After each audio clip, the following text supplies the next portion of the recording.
Assalamualaikum warahmatullahi wabarakatuh. Shalom, salam sejahtera untuk kita sekalian. Om Swastiastu, Namo Buddhaya, salam kebajikan. Tribuners di seluruh Indonesia dan pemirsa Warta Kota. Bersama saya, Domo Ambarita, Wakil Direktur Pemberitaan Tribun Network dan pemimpin redaksi Warta Kota. Siang ini kita akan bincang-bincang dengan topik bidang politik dalam acara Tribun Series, berbincang dengan The Kingmakers dan pelobi tingkat tinggi Pak Surya Paloh. Selamat siang Pak Surya Paloh. Assalamualaikum warahmatullahi wabarakatuh. Waalaikumsalam. Selamat siang Domo ya, selamat siang. Tribuners dan pemirsa Warta Kota, kami ini sama-sama dari Medan. Ya. Beliau ini juga besar dan lama di Medan, maka izinkan saya memanggil supaya lebih akrab Bang Surya Paloh ya Bang. Baik. Bang Surya Paloh, saya mulai pertanyaan dengan 3 fakta. Ya. Tanggal 23 Agustus kemarin, Bang Surya Paloh bertemu dengan Mbak Puan Maharani dan pertemuan hangat, peluk cium, cipika-cipiki. Tapi 2 bulan sebelumnya, agak posisi yang berbeda, Bang Surya Paloh tentu Partai Nasdem dalam raker Partai Nasdem memutuskan 3 nama calon yang berpotensi untuk bakal calon presiden, Pak Anies, Pak Andika, Pak Ganjar. Ya. Kita tahu Pak Anies agak berseberangan dengan PDI, termasuk Mbak Puan, Mbak Mega, atau mungkin juga Pak Jokowi. Lalu satu fakta lagi, Pak Surya Paloh atau Bang Surya Paloh sering sekali bertemu konon 4 mata dengan Pak Jokowi atau tokoh politik lainnya, Pak Yusuf Kala. Posisi ini, fakta-fakta ini menyebut bahwa Pak Surya Paloh sekarang satu di antara tidak banyak orang sebagai the kingmakers dan pelobi tingkat tinggi. Komentar Abang? Ya, pertama, apapun istilahnya yang ditempatkan pada diri saya serahkan pada masyarakat sendiri ya. Tapi yang jelas adalah semua apa dalam suatu langkah-langkah kebijakan yang diambil dalam kapasitas saya sebagai Ketua Umum Partai Nasdem ini, sekali lagi adalah penekanannya untuk kepentingan kemaslahatan yang lebih besar ya, bagi suatu idealisme yang harus tetap terjaga secara baik. Itulah sebenarnya. Kemaslahatan masyarakat luas Indonesia ya, Bang Surya Paloh ya. Sebenarnya sudah banyak diungkap, tetapi saya tidak hendak bertanya apa sih yang dibahas dengan Mbak Puan yang terbaru. Tetapi apa sih di belakang itu? Sebenarnya hal-hal yang tidak terlalu berat sekali ya. Mbak Puan dalam suatu hubungan personal yang relatif cukup panjang ya. Ya, udah ukuran puluhan tahun itu. Iya, iya. Ya, itu tentu mau tidak mau suasana kebatinan tentu ada hal-hal subjektivitas, emosional, dan antara hubungan relasi ya, personal ya. Terlepas dulu dari berbagai hal yang barangkali belum tentu punya kesamaan pikiran, pandangan, ide dan gagasan. Yeah. Tapi subjektivitas emosional itu tuh setelah ada dan masih terjaga secara baik ya. Banyak hal yang kita bicarakan. Ya tidak terlepas juga dengan masalah kesiapan menghadapi pemilihan umum pada tahun 2024 yang akan datang ya. Kita saling sharing pikiran. Ya, dan saya pikir itu hal-hal yang wajar sekali. Apalagi saya melihat sudah ada semangat yang cukup kuat pada diri Mbak Puan untuk mempersiapkan dirinya. Ya kan mungkin salah satu sebagai kandidat calon pemimpin bangsa ini. Iya. Ya, sebagai omnya, kalaupun saya bisa katakan itu, atau orang yang lebih tua dari dia, ya tentu saya tidak boleh mematahkan semangat itu. Ya kan, saya harus bisa memberikan dorongan itu ke arah semangat itu, terlepas apapun. Apakah kita bisa bersama dalam satu perahu untuk saling mendukung atau tidak, tapi menjaga harmonisasi hubungan saya pikir itu wajib. Iya. Bang Surya Paloh, suasana kebatinan. Ya kan? Masyarakat ini kadang-kadang mungkin masyarakat terlalu baper, mungkin juga kan wartawan ya kan. Begitu melihat Pak Surya Paloh mengusung nama salah satu Pak Anies, wah ini berbeda pendapat nih dengan PDIP gitu. Sesungguhnya bagaimana sih suasana kebatinan para pemimpin parpol termasuk Pak Surya Paloh dengan Ibu Mega? Saya tentu berharap suasana kebatinan seperti yang saya katakan tadi ialah suasana kebatinan yang saling bisa mencoba memahami positioning masing-masing. Bisa menjaga kehormatan apabila memungkinkan, dignity daripada para pihak. Semuanya ini adalah kita maksudkan untuk lebih memperkokoh semangat persatuan dari keberadaan kita masing-masing yang semuanya saya yakin dan percaya untuk bisa berbuat bagi kepentingan yang lebih besar juga. Ya kan? Nah, kalau suasana ini terjaga sedemikian rupa dari para elit-elit bangsa ini, elit-elit partai politik, saya pastikan itu akan jauh lebih mereduksi hal-hal yang sebetulnya pembuangan energi percuma, energi negatif. Yang kita butuhkan energi positif untuk membangun negeri ini. Katakanlah energi negatif, rusuh di bawah gitu ya. Contoh ya. Ya kan? Artinya inilah saatnya ya. Kita sebagai satu bangsa tetap mengalami tantangan yang dari waktu ke waktu tidak akan ada pernah putusnya. Dimensi tantangan bisa berbeda. Tantangan masa 50 tahun yang lalu, 20 tahun yang lalu, 10 tahun yang lalu, hari ini maupun 10 tahun ke depan. Itu akan berbeda. Tapi adalah kewajiban kita bersama untuklah selalulah memposisikan kita bukan menjadi faktor pemberat, ya sekali lagi bukan faktor pemberat bagi kehidupan kebangsaan ini. Kalau para elitnya sendiri sudah menempatkan posisinya jadi faktor pemberat, sayang Republik ini. Dia rugi mempunyai elit yang seperti itu, ya nggak? Bang Surya Paloh, saya kaitkan dengan Fameo yang menyebut tak ada lawan atau musuh yang abadi dalam politik, yang ada adalah kepentingan. Apakah itu berarti yang tadinya katakan Pak Anies bukan dari perahu Nasdem tahun 2017-2018 dan ini dilirik? Apakah makna tadi itu mau diwujudkan Nasdem atau Nasdem berpikir tadi supaya Nasdem bukan bagian dari pemberat? Saya pikir semestinya demikian. Karena begini, memang ketika kita menjudgment seseorang, kemudian seluruhnya dalam perspektif yang pandangan yang negatif, pertanyaan berikutnya, siapa kita? Diri kita. Ketika orang lain juga mempunyai judgment yang sama terhadap diri kita. Kita saling melukain. Saya selalu menganjurkan, past is past. Masa belakang adalah masa lalu. Tantangan kita sekarang untuk ke depan. Orientasi kita membangun proyeksi ke depan bangsa ini. Pikiran-pikiran yang selalu mengajak dan membangun optimisme. Membangun harapan, bukan skeptisme. Nah, bagaimana kita menghadirkan semangat optimisme ketika yang ada hanya propaganda yang negatif, insinuatif. Bangsa ini sudah lelah dengan hal-hal seperti itu. Semua terlalu mudah untuk menyalahkan diri orang lain, tapi kita selalu melihat di mana saja amat jarang orang yang berani menyalahkan dirinya. Mudah menghakimi orang lain. Ini satu kondisi yang tidak sehat. Jadi kita harus kembalikan untuk mengingatkan pada semua pihak, semua kita. Ya, orang Manado bilang orang semua bersaudara, ya kan?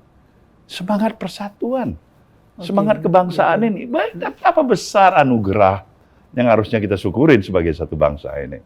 Tetapi kalau kita tidak menyadari itu, kita terprovok dan memprovokasi diri kita sendiri.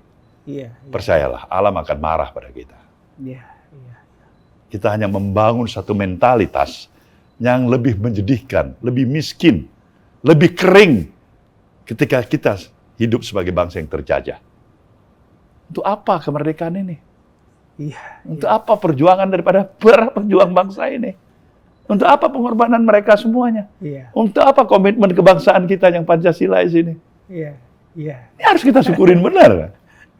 Nah, kita memerlukan konsistensi yang harus dimulai oleh para elit bangsa ini. Dan konsistensi itu harus berwujud dengan sikap keteladanan.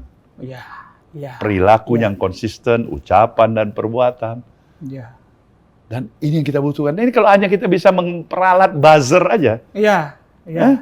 Yang kita bayar untuk menghina orang, memprovok orang.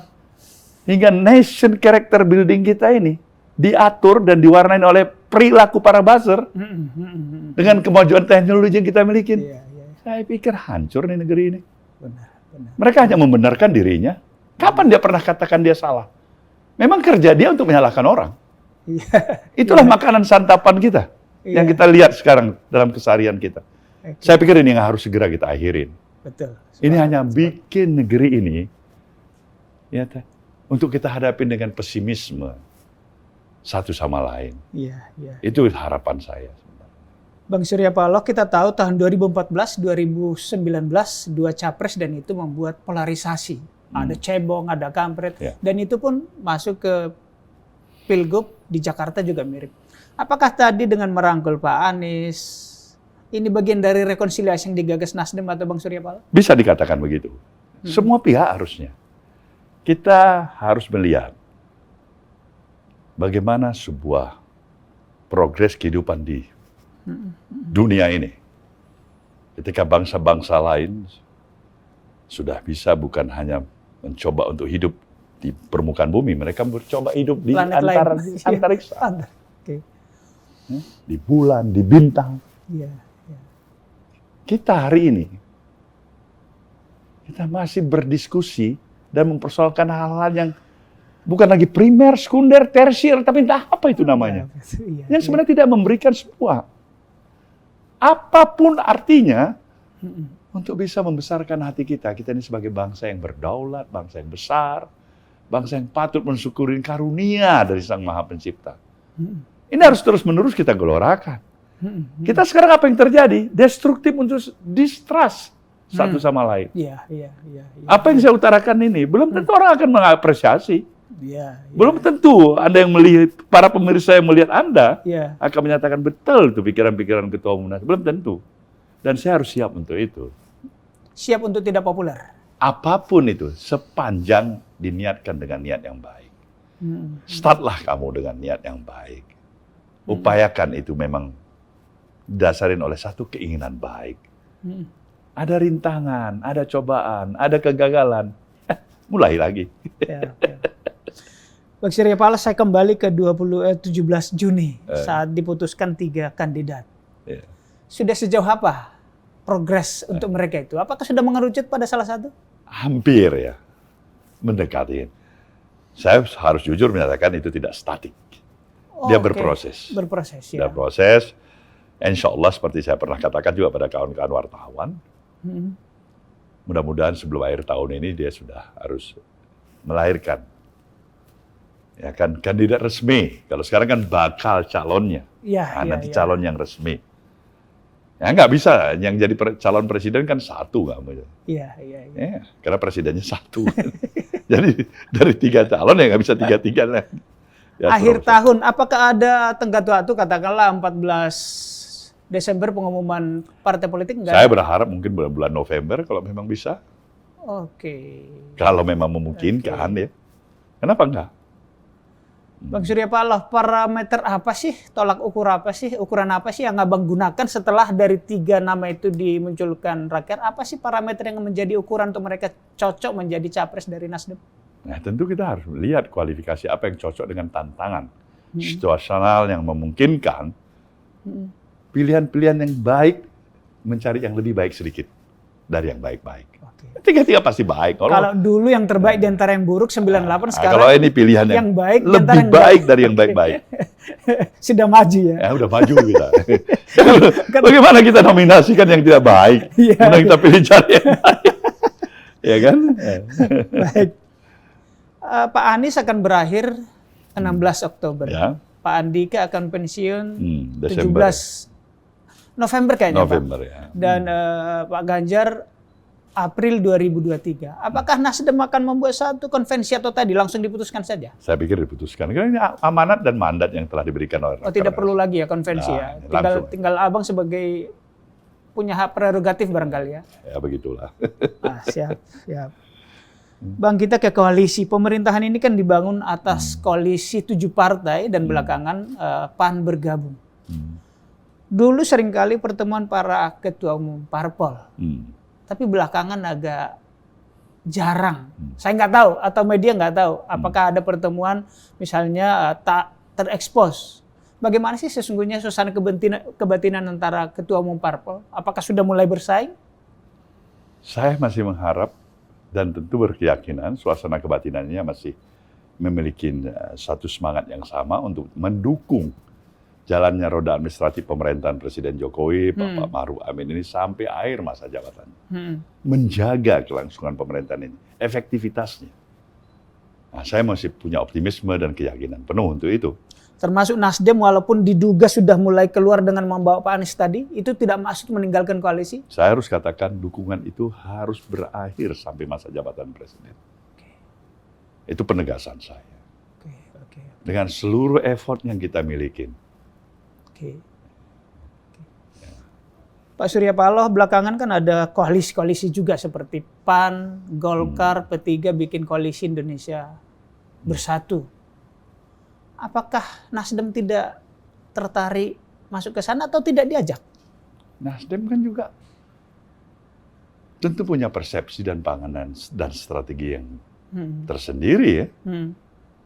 Kalau dia pikir dia semestinya harus bergabung untuk kebajikan dengan koalisi Indonesia Bersatu, nggak salah. Tapi kalau dia pikir untuk apa itu bergabung, barangkali juga di sisi yang lain kita bisa berbuat lebih baik lagi daripada apa koalisi Indonesia Bersatu itu.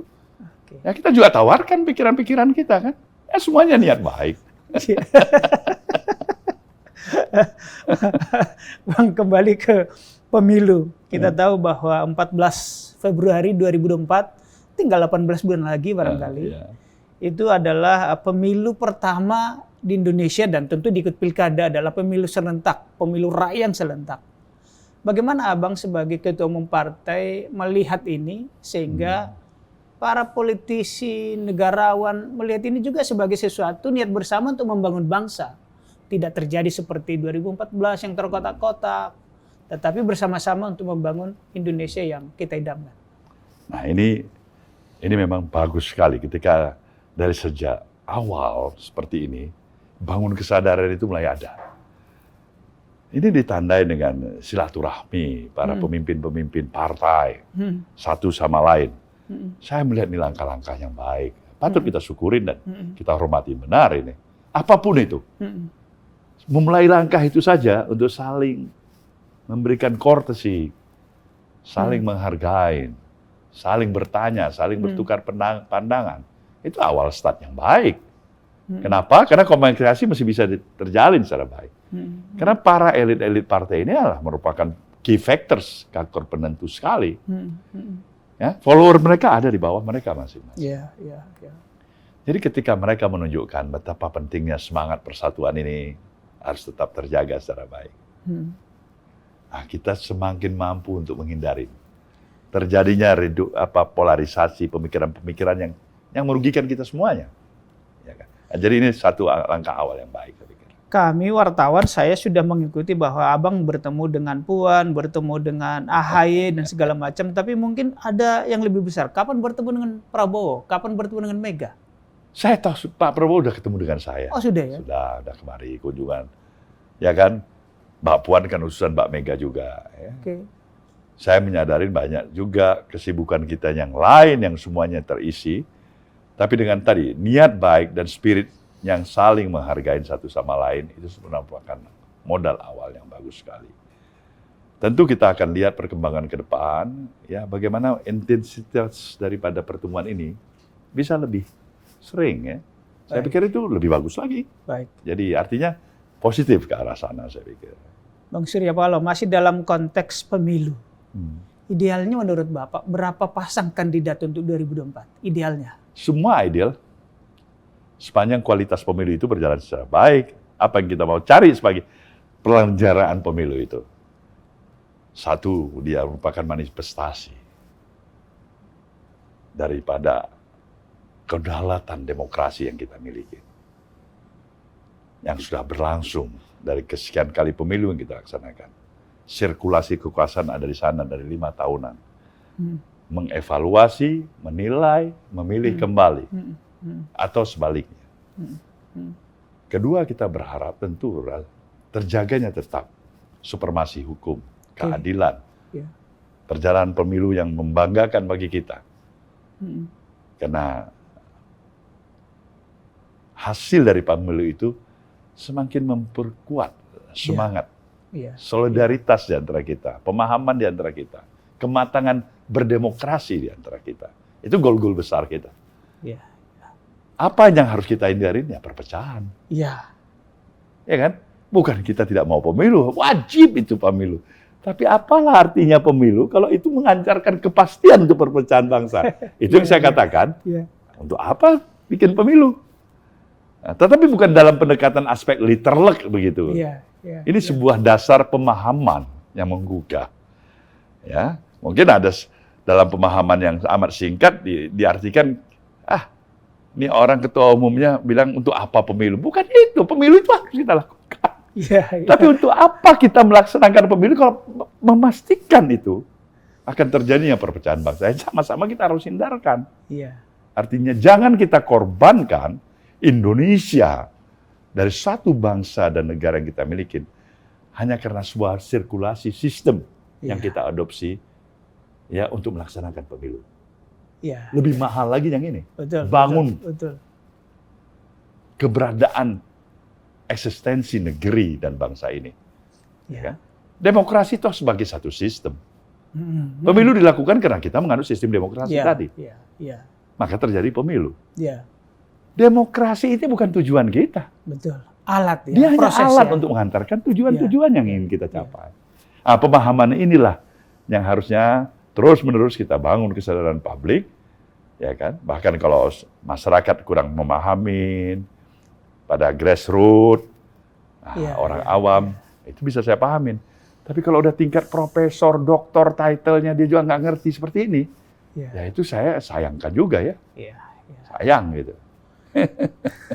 Bang Surya Paloh, terkait dengan kampanye. Kadang-kadang orang membawa identitas politik, menyalahkan yang lain, nyerang yang lain. Kira-kira apa harapan Bang Surya Paloh supaya bangsa ini tadi tidak lagi terpecah belah? Maksud saya, apakah ada semacam ajakan kepada tokoh-tokoh parpol, yuk kita bikin semacam kode etik, walaupun itu sudah diatur di peraturan KPU, tetapi mbok kita janganlah politik identitas, janganlah saling menyerang identitas gitu. Berpulang kembali bagi kita sebagai peserta pemilu, sebagai elit-elit bangsa ini, seluruh peraturan perundang-undangan, seluruh term of conduct yang kita miliki, nggak ada arti apa-apa. Ketika di sana tidak diiringi oleh satu konsistensi, sikap, ucapan, dan perbuatan kita. Kita selalu mengatakan kita jauhkan kerusuhan. Mari kita berdamai. Ya, jangan pemilu ini terpecah belah. Ucapan. Ya. Tapi dia tidak dimaknai dengan ketulusan dan tekad semangat. Dan hadirnya juga budaya malu sebagai satu azas kepantasan dan kepatutan untuk saling menjaga. Iya. Nah, kalau ini bisa terjaga dengan komitmen yang mengikat pada diri masing-masing, dengan perilaku dan otoritas yang dimiliki oleh para elit bangsa ini, saya pikir itu akan terjaga dengan sendirinya. Tapi kalau mentalitas para elitnya, dia ngomong doang katanya. Dia bicara sana, bicara sini. Praktek, spirit dan semangat yang jujur dimulai oleh dirinya. Itu tidak tercerminkan pada perbuatan. Apapun peraturan perundang-undangan itu, it's nonsense. Tidak ada gunanya ya. Tidak ada gunanya. Ya, baik. Bang Surya Paloh, saya hendak diskusi atau bincang-bincang soal Pak Jokowi. Bapak kan sering bertemu dengan Pak Jokowi. Pak Jokowi akan berakhir 2024. Masih ada sedikit-sedikit 3 periode. Masih ada, walaupun itu udah makin kecil. Tapi ada juga yang menyebut Pak Jokowi kemungkinan menjadi wakil presidennya Pak Prabowo atau siapapun. Apa komentar Bang Surya Paloh sebagai ketua umum partai melihat ini? Saya mengenal pribadi seorang Jokowi. Saya orang yang amat sangat mempunyai confident dan percaya akan keteguhan dan semangat kenegarawanannya. Dia seorang pemimpin yang bekerja keras dengan karakter kepribadian yang terukur, jujur, Hmm. sederhana, Hmm. dan amat sangat menyayangin bangsa ini. Hmm. Saya mempunyai keyakinan ketika itu masih konsisten ada pada dirinya, Hmm. seluruh jawaban sudah kita miliki. Nggak ada itu. Oke. Mau 3 periode lah, apalagi mau jadi wakil udah jadi 2 kali pemilu. Nggak ada itu. Nggak ada ya. Berarti kita akan kehilangan Jokowi, seperti apa yang kita kenal kalau itu terjadi. Tapi secara eksplisit Abang pernah bertanya atau berdiskusi ke beliau? Saya bahasa batin, saya tahu itu. Oke. Dalam kedekatan personal yang Iya. Iya. mungkin saya mengklaim diri saya sendiri ya, Iya. tapi saya yakin sampai hari ini masih terjaga baik. Ya insya Allah barangkali itulah Jokowi yang kita kenal. Baik. Bang, ini makin turun nih, agak ke personal. Para pemimpin politik, Bung Karno menurunkan ke Ibu Mega, Pak SBY menurunkan ke AHY, Mbak Mega menurunkan ke Puan, Abang ke Bang Prananda. Pertanyaannya, seberapa manis sih gula politik ini? Sehingga harus ada dinasti. Itukah yang diincar gula politik atau kepemimpinankah yang ditularkan? Ya, masing-masing para pihak tentu mempunyai persepsi, harapan, keinginan dari subjektivitas dan rasionalitas yang ada pada diri semuanya. Yang pasti semua orang tua menginginkan anaknya akan lebih hebat, lebih bermanfaat, lebih membanggakan dibandingkan apa yang ada pada dirinya. Dan itu adalah human being. Nilainya itu universal, di mana saja. Saya menghargai itu. Tapi khusus untuk saya mau, kalaupun Prananda, dia berproses saja secara alami. Oke. Mungkin tantangannya berbeda dengan apa yang saya hadapin. Duduk meratap di pinggir jalan, merenung, berpikir, menangis. Ya. Mungkin lebih banyak tangisan yang saya alamin, kesedihan yang saya alamin, kegagalan juga yang saya alami. Tapi saya tidak berharap itu kalau bisa diulangin yang sama. Ya kan? Ya, tapi ada baiknya juga. Karena guru yang paling abadi dan paling baik, yang paling hebat, bukan hanya pelajaran yang kita peroleh dari sekolah-sekolah formal, tapi yang paling hebat itu adalah sekolah kehidupan. Sekolah kehidupan. Di sana Alam mengalami jatuh dan bangunnya kehidupan. Sekolah kehidupan atau pengalaman. Bang Surya Paloh, terkait dengan pengalaman, Abang kan 71 tahun nih, tapi kelihatan masih 45. Nah, barangkali masih banyak milenial sini yang tidak tahu Abang. Cerita dong masa kecil Abang yang tadi meratap di pinggir jalan ini supaya menginspirasi. Nanti akan saya singgung bagaimana Abang sukses di politik, bagaimana sukses di bisnis, sehingga menginspirasi yang muda-muda.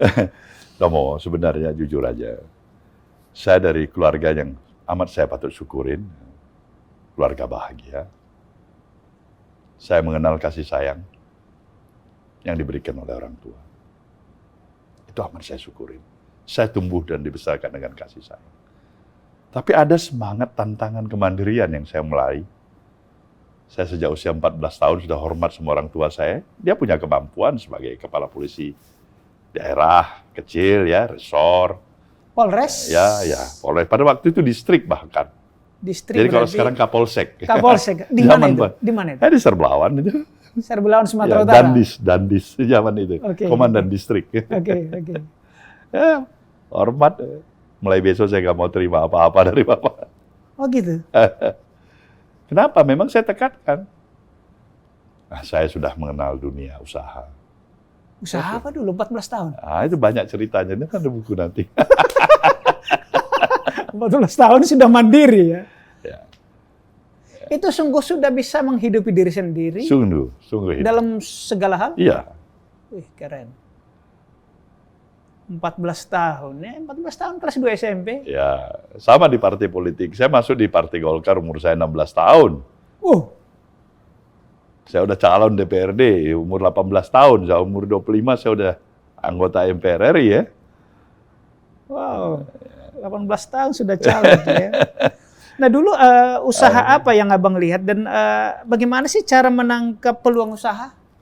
Ya, itu insting sejujurnya. Itu begitu saja datang. Dan kemudian kebetulan di daerah itu, daerah perkebunan, yang memungkinkan saya untuk bisa menjual aktivitas jasa, ya, perdagangan, yang kita sebut dengan istilah leveransir, ya. Oke. Jadi barang orang kita ambil, kita deliver, kita dapat pesanan, kita dapat komisi. Dan itu usia 14 tahun. Usia 14 tahun, ya. Melihat seseorang sukses kah atau diajak kah? Ya kita lihat-lihat kenapa orang bisa lakukan.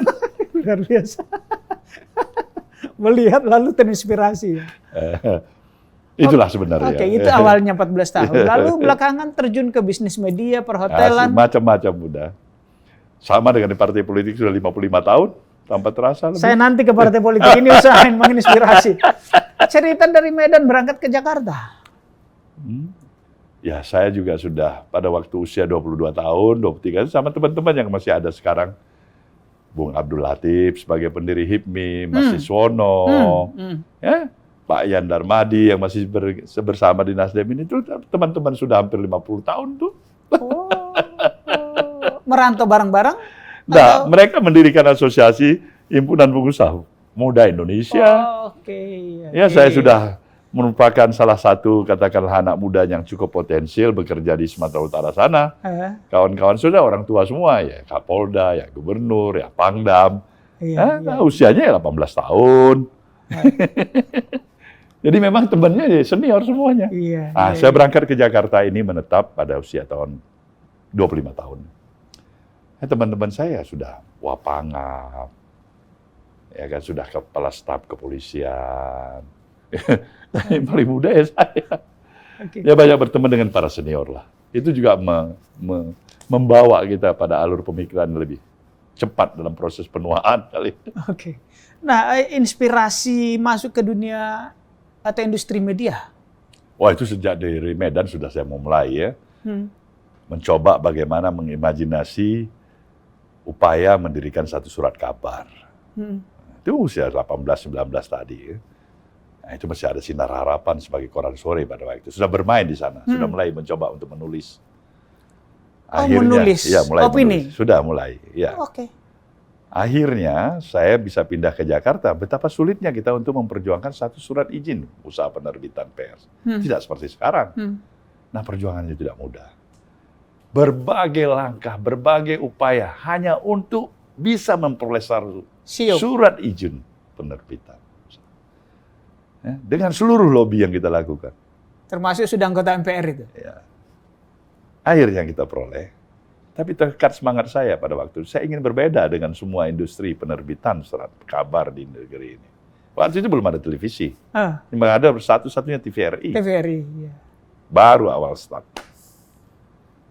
Nah, apa yang terjadi? Yang terjadi saya dapat surat izin. Menterinya barangkali karena terpaksa kasih itu. Kenapa terpaksa? Ya terpaksa, karena saya harus bikin perjanjian. Ini surat izin khusus surat kabar ini nggak boleh melanggar dari pemberitaan ekonomi. Jadi surat kabar pun ini dibilangkan urus ekonomi, jangan ada berita politik. Nah, kita ini mau membangun kebebasan pers di negeri ini.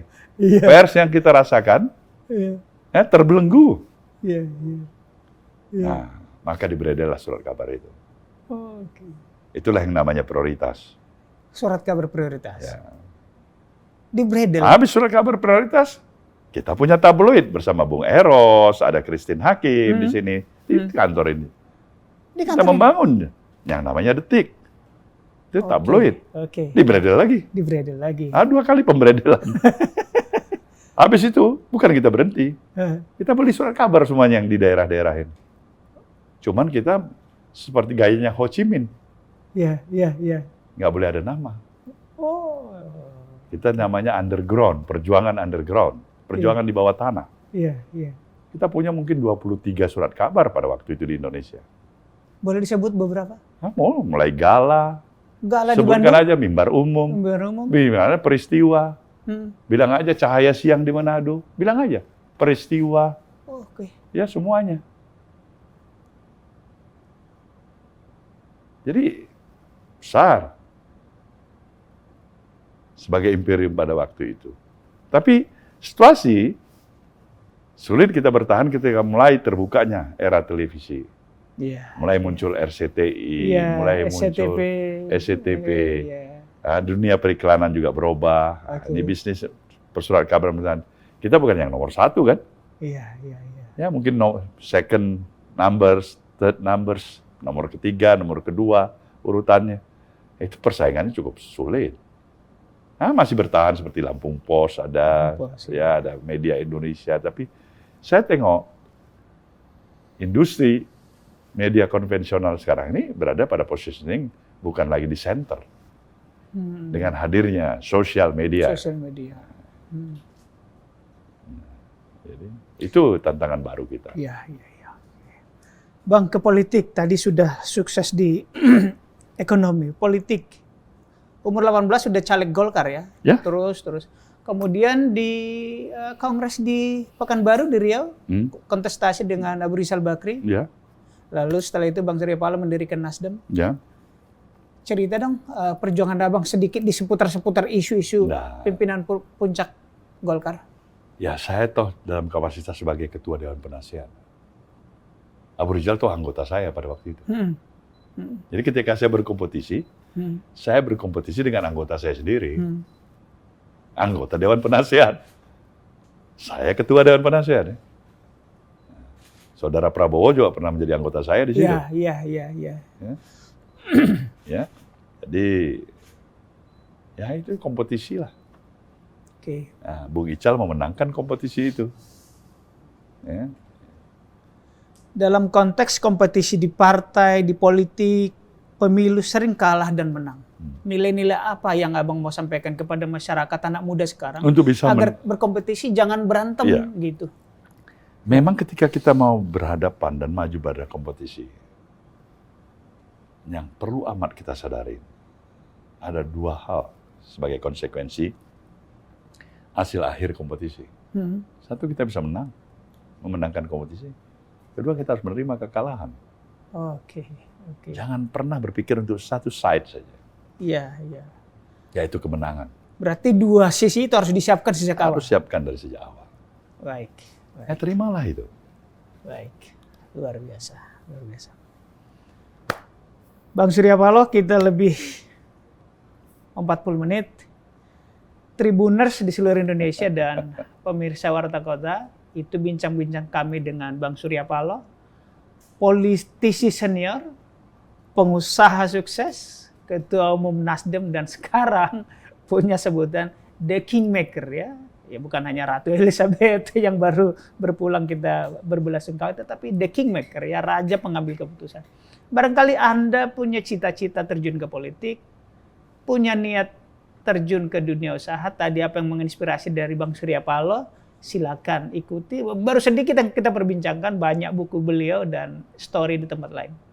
Bang Surya Paloh, sebelum kita akhiri, mungkin ada closing statement, himbauan kepada masyarakat dan politisi atau siapapun. Terima kasih, Domo. Saya hanya mengajak semua kita untuk tetap membangun kesadaran betapa bangsa ini adalah bangsa yang menanti kehadiran kita untuk sebuah partisipasi yang bisa kita lakukan untuk membangun optimisme agar masa depan bangsa ini yang bisa memberikan sesuatu yang lebih berarti bagi kebanggaan kita, anak kita, cucu kita ke depan. Terima kasih Bang Surya Paloh. Demikian Tribuners dan pemirsa Warta Kota. Sampai jumpa pada kesempatan berikutnya. Saya Domo Ambarita, Wakil Direktur Pemberitaan Tribun Network dan pemimpin redaksi Warta Kota, undur diri. Wassalamualaikum warahmatullahi wabarakatuh. Om Santi Santi Om. Terima kasih Bang Surya Paloh. Terima kasih, Domo. Luar biasa.